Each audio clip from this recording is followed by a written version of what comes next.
Roping this back around to fear is profitable. Yes. It charges a lot of things, a lot of thoughts, a lot of ideology is based out of fear and not facts. So, well. That's okay, a bar. so I agree 99% of that. There is some facts in there because now with the technology, they can simulate it to where it could be true.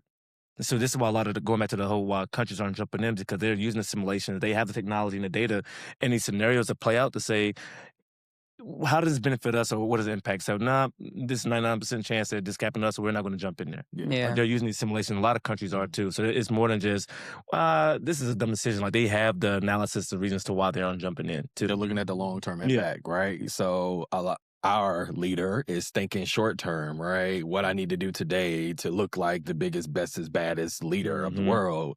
They're thinking long-term. All of our allies are thinking long-term and how this impacts us 6, 12, 18 months from now, right? Which is the approach we should be taking with our leadership. But unfortunately, that's not the case. So I feel like our allies are like super hesitant and some are even reluctant and flat out said, I'm not rocking with y'all on this because we don't believe in what it's for or what it stands for. And I rock with them on that. Stand on business.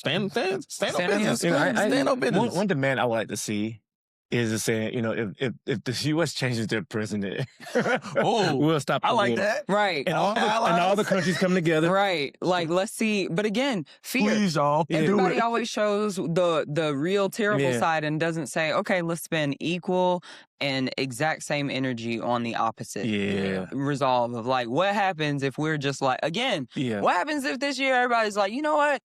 Fuck y'all too. Sorry for everybody listening.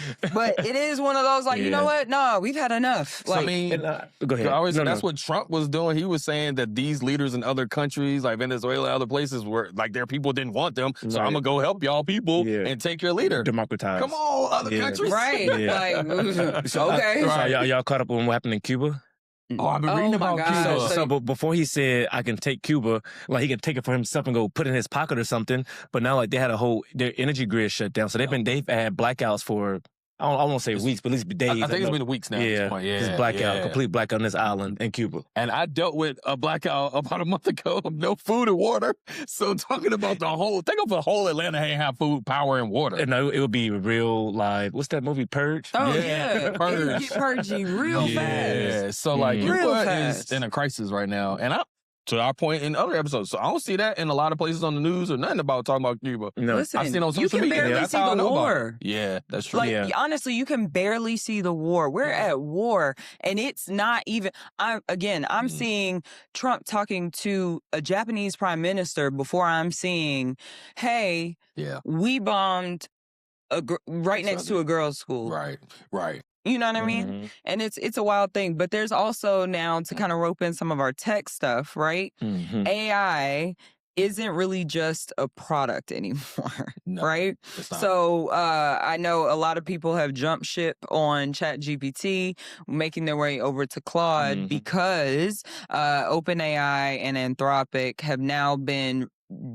basically completely tied to government contracts. Yeah, so what happened was the government sent out a contract for, AI companies like OpenAI, Anthropic, and Anthropic essentially got the bid, $1 billion of money that the government was going to give them.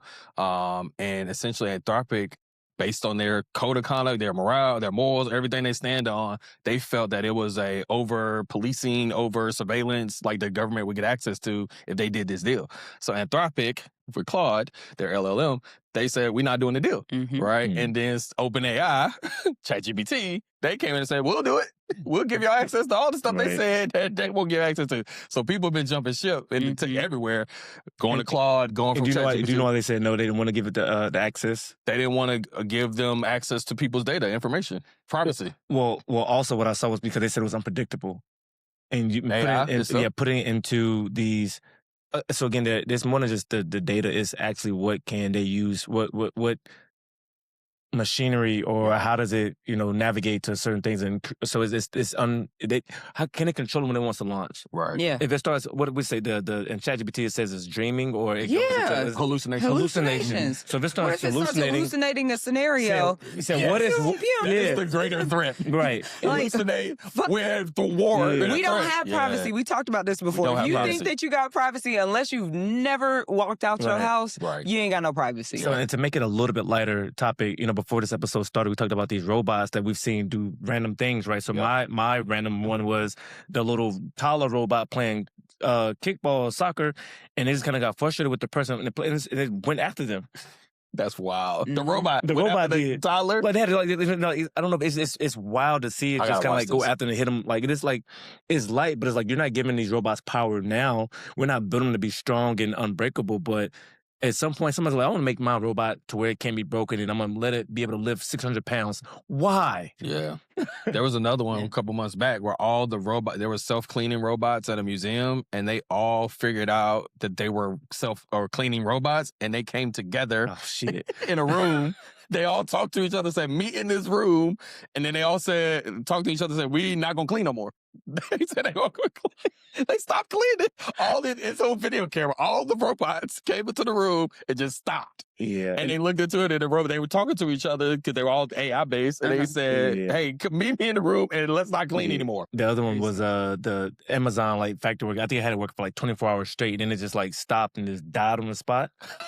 The robot died. Yeah, it just stopped and just like 25 hours is working. Like anything gets tired, even though it's a machine. Like our phones die at certain times. Like get exhausted. That thing gets so hot, and it literally will be like, "We're not cutting on for you anymore. Right. You have to let us." But at some point, what's interesting about code is, at some point things go into loops, but there's always something that can get into it, and it just. Again, that hallucination just starts sticking for itself, and it's like, all right, cool. That's the real danger. Yeah, exactly. If you have the AI in the machinery and it starts hallucinating and then starts doing stuff that you didn't think it could do, and that's scary. I mean, or just in general. I mean, you're basically saying, I want to build a different version of a human.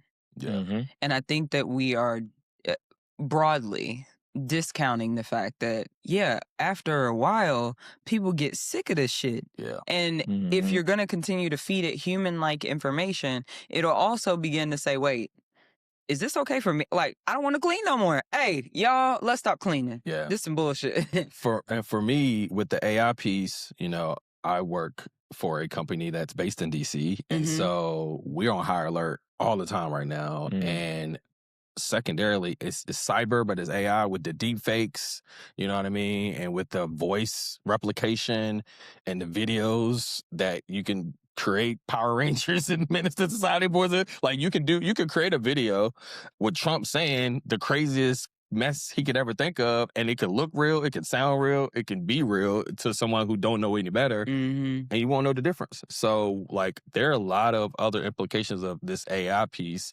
and using it for bad and not good, right? And then from a cyber standpoint, we've been on high alert because with the war, we don't know what could get bombed on what day. If an AWS data center gets knocked out, a lot of top Fortune 1000 companies are going to be done. They're going to be under for weeks or months, and they're over. So this war has a lot of tentacles that it touches different things besides just cities that are being bombed. Right. So I think the question is, are we ready for AI to play this kind of role globally? No. But it's here. I mean, I think we've already agreed that in where technology is even before AI, the fact that there's no real rules, there's no morals and values that are broadly set around any of these things. No regulation. It's happening so fast that I don't see. I mean, Zuckerberg went to Congress 5 years after everything was made. You know what I mean? I think it's just things are happening so quick, people can't even think about, hey, maybe before we there's no regulation over this AI. right now, and that's the biggest piece because all these companies are doing whatever they want.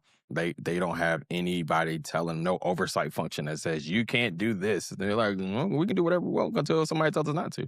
So that's the scary part too, because they can create any kind of machine, they can create any kind of AI, LLM with all the information that is ever been created, known to man, and make it do whatever it wants. And nobody can say, no, you can't do that. So the thing about it, and where you see all these random people with these clips around, again, robots in the street, I saw one dribbling with Kyrie Irving, things like that. Oh, the robot. But there's nothing stopping us going to get these materials. We can order everything now, and we can write our own code, and we can tell it to do whatever, and train it. It's any other AI agent that you can train, but you're now just making it your own personal. You want to know what my Friday nights y'all want the robots in the house. I do want my robot. Oh, yeah. I mean, now, there are a couple places that I'm down. Also, with driving, I actually am pro everybody should have a self-driving car. And they should all talk to each other. Yes, and that's they what all I'm talk saying. to each other. Because then we can all go at the right speed, make the right turns. You eliminate traffic. Traffic wouldn't exist anymore. Traffic because people don't do dumb shit. Yeah. But anyway, the other thing, that's my only, that's my only area where I'm like, if it was a closed circuit and everybody could talk, But then we also saw that movie where all the cars are crashing to each other too. Oh, yeah. End of the world. Yeah. But that's not the point. Shoot. My Friday nights now are about to be so riveting, doing just the craziest stuff. I'm building my own shit. You building an agent? Yeah. She told us that. Starting tonight. You building an AI agent? Yeah. Agentic AI over here? Yeah. Okay. So, but let's go. But do you know where it's going? You talked about this. I know. Okay. Well, I do, but I told you, go get your money. What? No, not that one. No, not that one. No. I was just messing around with you. Basically, I told them I was going to start a AI bot that was going to be on OnlyFans doing her thing. I think that's a great idea, but okay. Or we can create an OnlyFans with AI bot. Anyway. Yeah. But no. More of what I was going to say is what you started talking about, which is I am, just to start, I'm going to see, hey, what happens if I tell it, to your point, front loading my life. Hey, I need these flights. I need this type of accommodation on these dates. Please go ahead and you book it out for me. Hey, I want to start building an agent that can basically, I'm starting at the baseline of just be my assistant, but in a way where I'm actually allowing you to go into my browser, do this, do this, and just test that stuff out where like before you hit pay, you have to give me a notification. So at least that's my quality control so I can review before payments are made. But I want you to source all of this for me. And going forward, these are my requirements. This is where I'd like to be. Yeah. And so I'm going to start there and slowly build out all the things that I want. I've been thinking about doing for just a project management tool. I was going to say, cheat code for our audience. Get into Agentic AI. Learn how to build Agentic AI tools. I promise you will be buying me a MacBook Mini tomorrow. Yes, because like that's the next wave. I mean, a lot of people still haven't even adopted AI in general, right? We're talking about building agents that perform tasks automatically for you that helps you not do manual stuff anymore, so it gives you more free time. You know, I saw a map for America as far as where AI is being used, and it's really only in the major cities, right? So it's really heavily on the East Coast and then the West Coast. Middle America is not touching this. The rural areas? It's completely blank. But granted, if you look at the map of population, there's not a lot of people that live there anyway. Yeah. Most of the population of the U.S. is around that East Coast, all in Cali. I'm going to challenge 80%. That. I'm going to challenge that because, you ever play like an Xbox or PlayStation when you go online, you can see where people are up playing, but it's always kind of like heavy.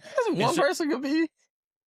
Two people, one person. It covers a lot more. I'm not saying nobody, but to your point, it's heavily used in 80% of the U.S. population are in those areas. Outside. Listen, well, I'll tell you, it's not going to be anymore because people getting the hell up out of here.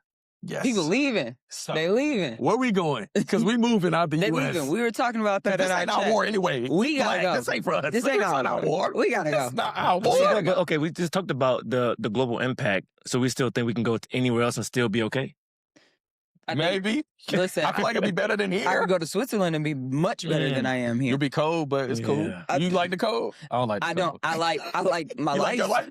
You like being safe? I like being able to ride a little bike, have my baby go walk in neighborhoods. Right. So the first question for our audience, why are people considering leaving the U.S.? Our leadership, number one. Leadership. Tone at the top. It starts there. We've always had bad leadership for the most part. This has been the worst leadership in our lifetime. And I think the confidence it gave a certain set of people at one point.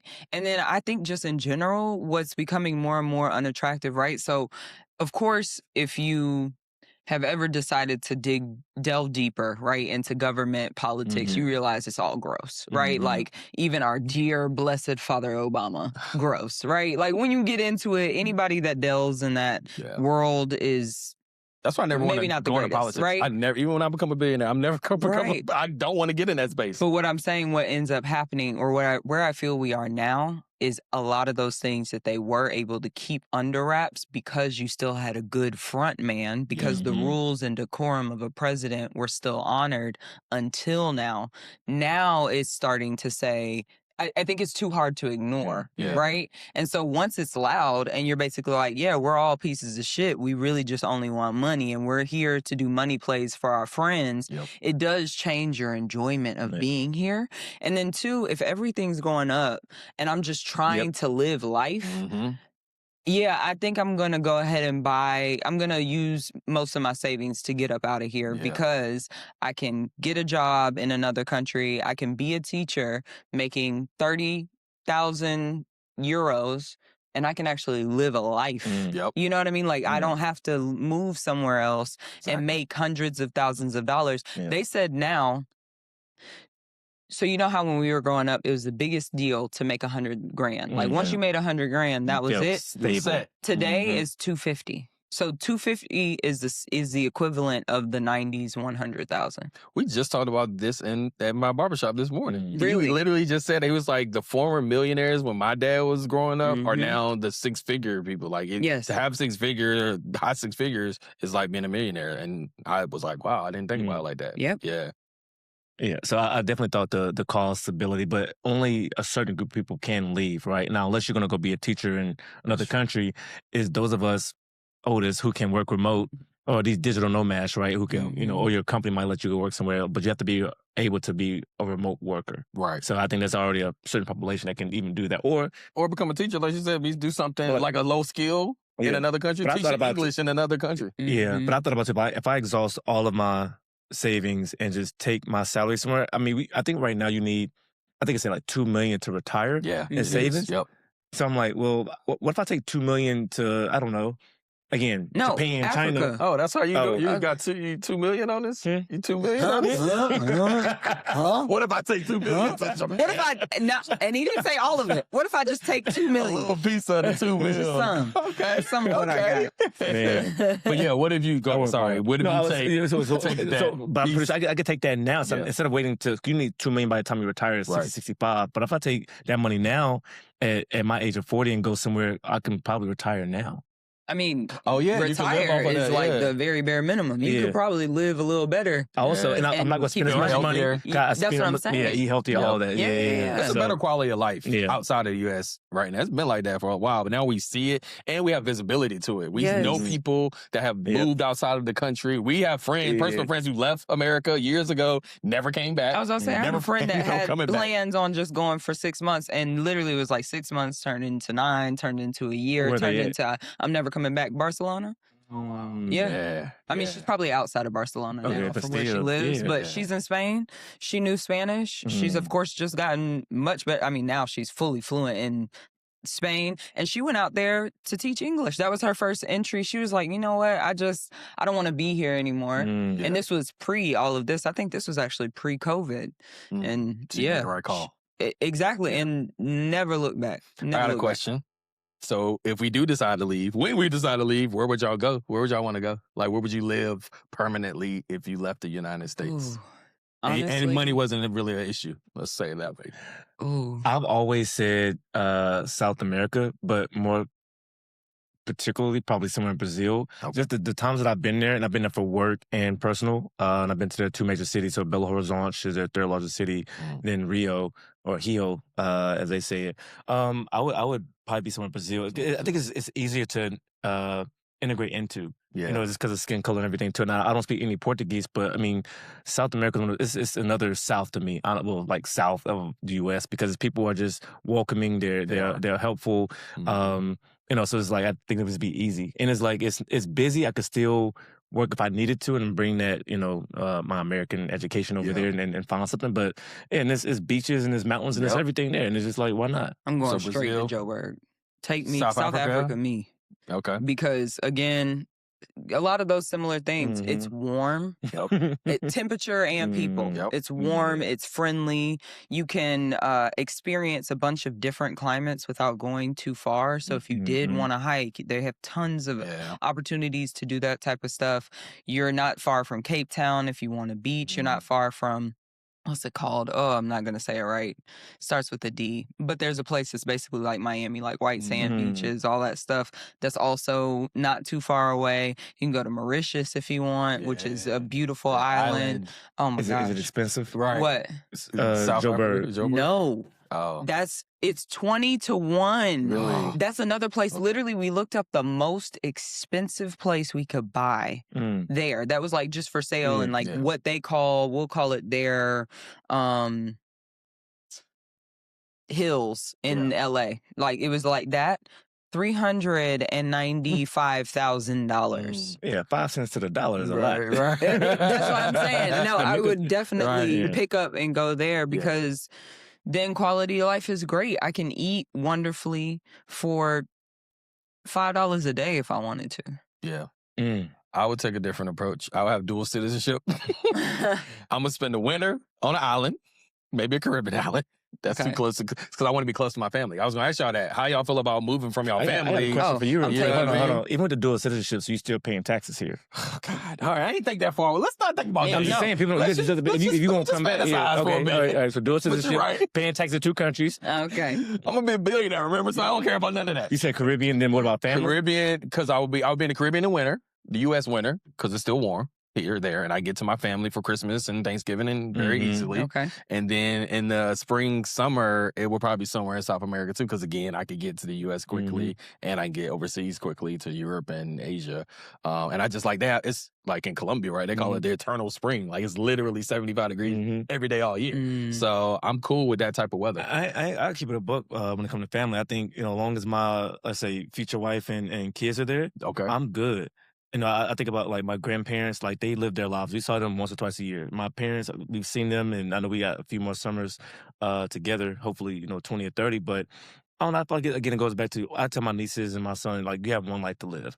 Like, enjoy your life and just make sure the things that you want, you're going after and you're striving for. So it's like that mental space, that physical space, financial space, go get it. Like, don't worry about me. I'm gonna be okay. I'm good up to this point. I've had a very good. If I die tomorrow, I'm happy. Yeah, I mean, and I'm not gonna lie. I'm fortunate to not necessarily have like a crazy huge family. So it would really just be me grabbing my parents and be like, "Hey, we going." Pull up, like I don't know what you. What are we talking about here? Right. And I think they would, if anything, they'd be like, "I'm not going to South Africa. We're going to Portugal." Like they would. If anything, they wouldn't be anti-leaving. They'd just be like, "Nah, we gonna go to our place, and then we'll see you when we see you." I swear that's how they would be. If they didn't want to leave in general, would you be okay with just going? Yeah. Yeah. Well, I mean, I don't know, I think man. things change. Well, and what I think is missing for you is once you have a kid, then that mindset shifts. Because for me, if nothing else, I would be like, I will not stay here for you to prevent my daughter from having the best opportunity she can at what type of life I imagine for her to have. Right. And I don't want her to grow up in this shithole. You know what I mean? Like, if it got to a certain point where it's like, I'm making this decision for her, not even for me. We talked about the stresses of millennials, Gen Z. Now you have Gen Alpha and Gen Beta, which is crazy to say. Right. But yeah, I think you have to make sure that they can learn and advance themselves to be like, well, I'm more of a millennial than anything else versus a Generation Beta. So yeah. I know you got, I know you're really close with your mom, and I am too, bro. I'm so close with my whole family. Like I go home to just see my family. You go home to see them. How often they come down here to see you? That's what my mama said one time. And she said that 2 Christmases ago because I missed my aunt's 80th birthday. birthday, and I was so sad about it. And she was like, "Have they come to see you?" I was like, "Dang, Ma, you right. Ain't now none of them came to see me." And I've been living here 10 years now, almost 10 years. And I tell you, one of the things I said at my birthday party, if you guys called, I said, this is for those of you, the friends that became family and the family that became friends. Yeah. I have huge families. A huge family on both my mom and my dad's side. Yeah. But it's the family that just, like, I have relationships with them, bonds. An actual relationship. Yeah. Oh, yeah. People get it twisted. Blood doesn't make us close. Right. Blood gets you enough.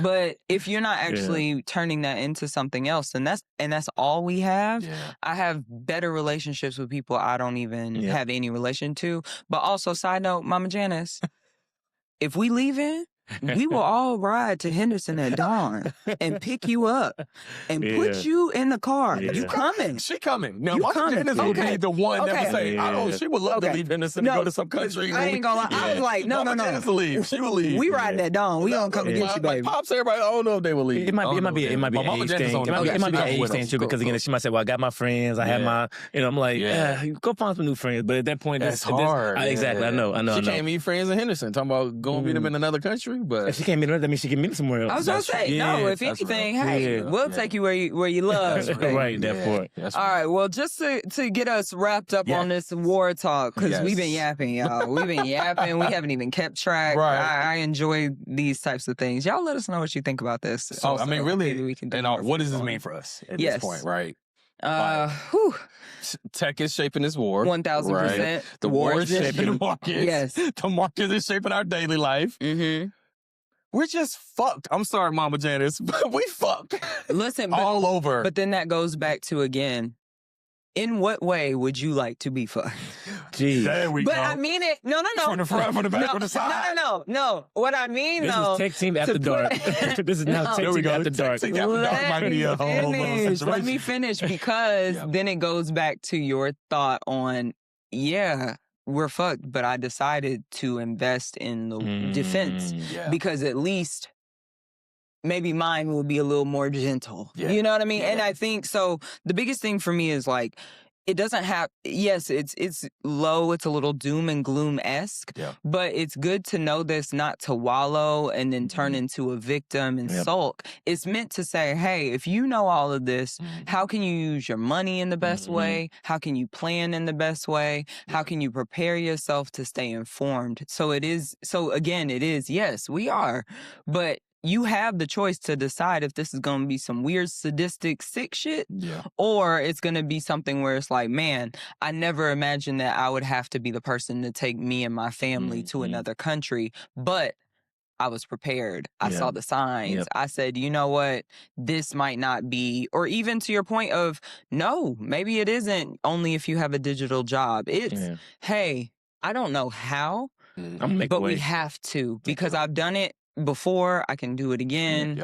And so I think that that's kind of the biggest thing, is like, what it means for us is it's time to not be willfully ignorant and pretend that what's happening isn't happening, and understanding whether it's going back in the history books, history repeats itself. It does. Look and see what happened after World War II. What were some of the things that took place? How did shifting in markets happen? Because I think those are the things that we can start to say it means for us to start educating ourselves. We're in a true revolution, and I don't think people really have just kind of sat back and thought about that. But this whole technology revolution, now you have the AI revolution, we're definitely here, right? It's impacting people every day already, from losing their job. So, people's savings are already being exhausted. So instead of you looking for a job for 7-8 months, maybe month 3, it's like, maybe I should just take what I have now and just go somewhere else and try something different, right? So it's definitely looking to other avenues and other ways to sustain yourself. I don't want you out in the street. I don't want you falling into debt. Again, just be cash heavy right now. The assets are fine to have; they're paid off and everything, but don't let this debt ruin you and just the rest of your life. Because it's, again, you spoke about how everything is impacting the energy, the market, the oil, the prices, groceries.